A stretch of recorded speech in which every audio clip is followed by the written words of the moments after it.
ipapakita ko sa inyo yung mga ukay-ukay dito. May pupuntahan tayong isang store ng ukay-ukay. Papakita ko sa inyo yung kung anong itsura noon, kung kagaya din dyan ba sa atin sa Pilipinas, kasi dito marami ring ukay-ukay. Baga uso din siya dito.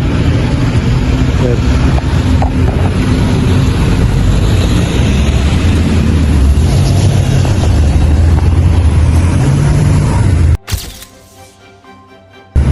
Yan, dito tayo sa loob ng ukay.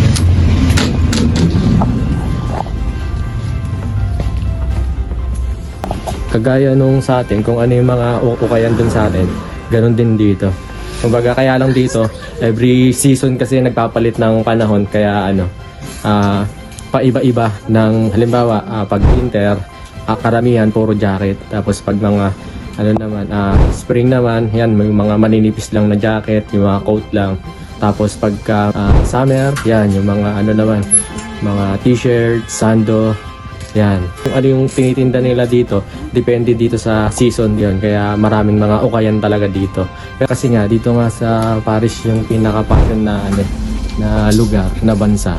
So, sinamahan ko si Luda rito, bumili ng, ewan ko kung ano yung bibilin niya. Pero nandito siya para tumingin-tingin. Para ipakita ko na rin sa inyo kung magkano yung mga presyo ng ukayan dito. Tapos pwede yung mga itsura ng mga item na nandirito.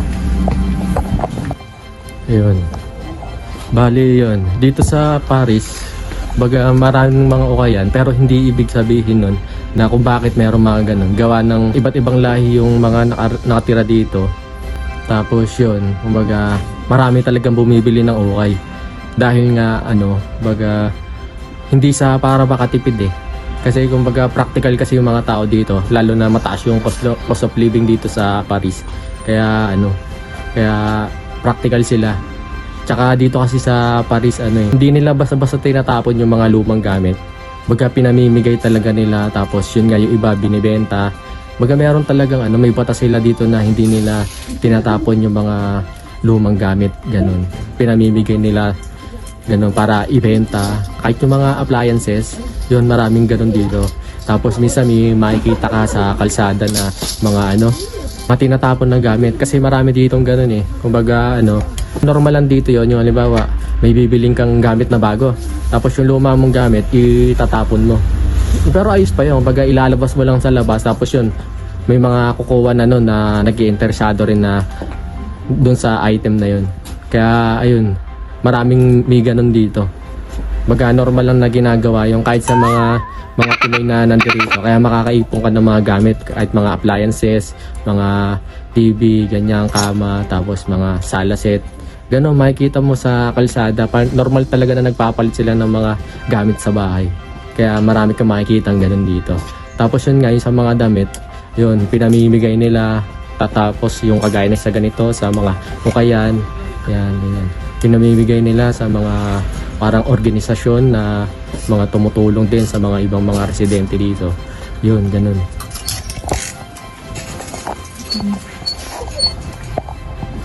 Ayan. Pakita ko sa inyo yan. Ayan, puro baka jacket kasi ganyan yan. 2 euro. 2 euro tong mga pantalon na to. Ayan, marami kang pwedeng pagpilian. Pero may mga branded din dyan. Basta matyaga ka lang maghanap. Gaya ngayon, ayan 5 euro, may mga sapatos na Kaya lang kasi ngayon winter kaya mapapansin nyo halos lahat mga jacket yung mga nandirito. Parang kagaya lang din dyan sa atin. Ayun, parang kagaya lang din dyan sa atin yung nila dito. Pero isa lang to doon sa mga maraming ukayan dito. Mamaya itatry ko ipakita sa inyo yung ibang ukayan doon naman sa ibang nito. Dito lang din malapit kasi magkakatabi lang sila eh. Yun, papakita ko sa inyo yung isang ukayan na yun. Doon naman iba naman yung klase nun, iba yung style nun. Tapos karamihan doon mga branded na gamit na din. Yung mga nandun ba, marami kang makikita mga branded na na mga damit, ganyan. Makapamili ka talaga. Dito, ito na to, parang baga pinakamura sa mga nakikita ko. Kasi may time na may araw na 2 euro lang, may 3 euro. Tapos sa mga susunod na araw magtataas naman sila, gano'n. Hindi pare-parehas, depende sa araw na pagpunta mo. Yan.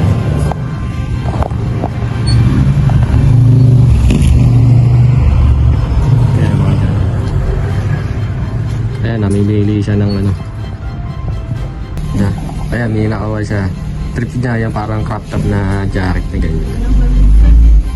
Bali, binayaran niya na ng 3 euro. Reklamo. Uy! Ang kongis. Ayan, bali, binayaran niya ng 3 euro yung ano na yan. Nakabili siya ng isang jacket na ano, parang crop top yung style. Tapos binayaran niya ng 3 euro. Yan, kasi dito, depende kung anong araw ka pupunta eh. Kaya kung makachamba ka ng araw na mas mura, yun, pwede. Baga, jackpot ka na ron. Tapos ngayon kasi, may 2 euro, may 3 euro. Yun, ganun yung nakuha niya, yung 3 euro.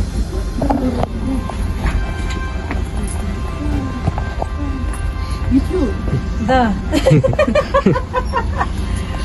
Okay. Okay. On y va. On y va. Merci, ça. Merci, Evan. Bye bye.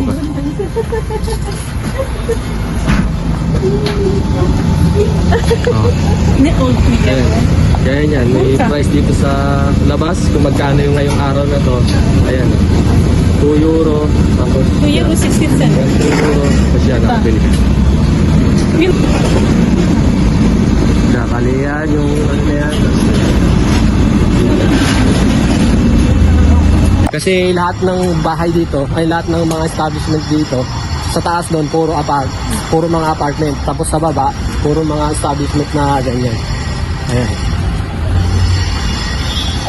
Ano rito, kumbaga makikita mo lang sa mga kalye, lahat ng mga shop na kagaya na sa atin, sa mga mall mo lang siya makikita. Dito, nasa mismo sa mga kalye, sa mga baba ng mga apartment, yan, ganyan yung mga itsura. Bali, ayan, yung mga itsura niya, para mga dress yan, ng mga pang Arab o mga ano, para mga pang-prinsesa yung style. Yan, ganyan. Pang-princess yung style niya. Tapos dito naman sa kabila, makikita mo, yung mga establishment na ganyan na, makikita mo. Dito naman. Ayan, bali mga sapatos naman yan. Bali yan yung karaniwan na mga nakikita natin sa mga mall lang. Pero dito mismo makikita mo sa sa may kalsada lang, along the way lang. Sa may kalsada mismo, sa mga makadaan ng mga tao, yung mga masasakyan.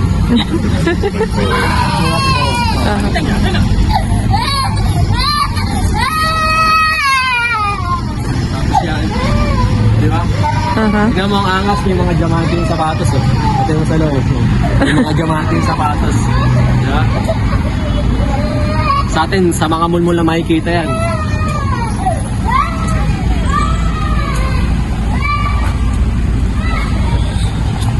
Tapos dito may mga bag.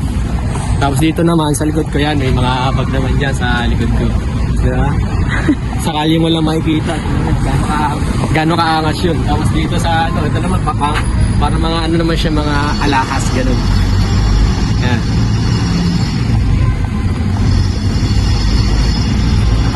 Tekora. Tapos dito yung mga pang decoration, gaya na pag may mga event. Ayan, ganyan, may mga event. Ayan, may mga kasal o kung ano man. Ay, may style naman dito.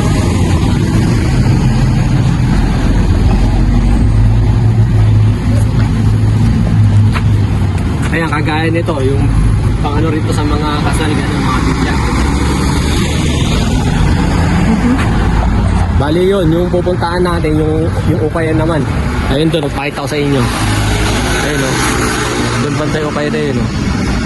Ayun, bali may papakita naman ako sa inyo na isang spot naman ng upayan dito. Ibang store naman siya. Hindi doon sa kagaya yung pinuntahan ko kanina, yung pinuntahan namin kanina. Pero dito lang din sa kabila lang. Kumbaga, tatawid lang tayo doon sa kabilang kalye na yun o. Ayun doon. Yan doon, tatawid lang tayo doon sa bilang kalye. Doon. Ayun o, yung ukay na yun.